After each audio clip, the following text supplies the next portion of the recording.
माजलगाव विधानसभा मतदारसंघाच्या आमदारांकडे आला दौरा तिसऱ्या मतदारसंघाचा चालू आहे, काय प्रतिसाद मिळतोय, काय चर्चा होते? मी अनेक वर्षांनंतर नाही, मी माजलगावमध्ये अनेक वेळा आले, पण अनेक वर्षानंतर मी प्रकाशदादांच्या घरी आले आहे. जेव्हा ते लोकसभेला होते तेव्हा मी 17 वर्षाचे होते आणि तेव्हा त्यांच्या प्रचारात पण मी फिरत होते. त्या आठवणी आज आमच्या जाग्या झाल्या. या घरी, त्यांच्या पुण्याच्या घरी अनेक वेळा आम्ही गेलो आहे.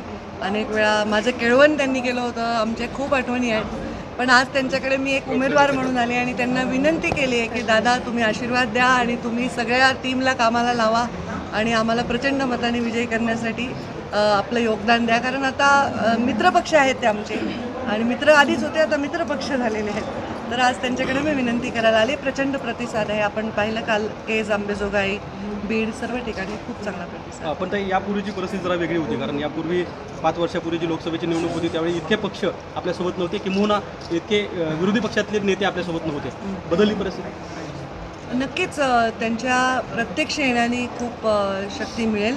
अप्रत्यक्षपणे असं आम्ही कोणी एकमेकांचा वैयक्तिक कधी द्वेष किंवा विरोध कधी केला नाही. आपल्या बीड जिल्ह्याच्या राजकारणामध्ये ते आपण खूप राखून आहोत. पक्ष म्हणून आपण एकमेकांविरुद्ध लढलो असलो तरी आज त्यांच्या प्रत्यक्ष रूपाने इकडे येऊन काम करण्याने नक्कीच मला असं वाटतं की शक्ती वाढेल.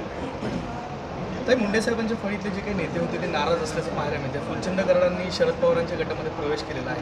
तुम्ही त्यांना मर्जीत घेत नाही असं सांगितलं जाते, काय नाही? आता तसं तर आमच्या समोरचे उमेदवार राष्ट्रवादीतून गेलेत, त्याला काय म्हणायचं? नाही, पण तुम्ही मुंडे साहेबांच्या फळीतले जे काही नेते होते त्यांना सोबत विचारात घेत नाही असं त्यांचं म्हणणं आलं. माझं म्हणणे, जे आता उमेदवार आले ते राष्ट्रवादीचे आहेत, त्यांच्याकडे सत्ता असूनही ते गेले, असं दोष देता येतो का कोणाला? त्यांना आता स्थान राहिलं नाही. आम्ही दोघं एकत्र राहिल्यामुळे ते काय करणार, म्हणून गेले असं वाटतं. थँक्यू. थँक्यू.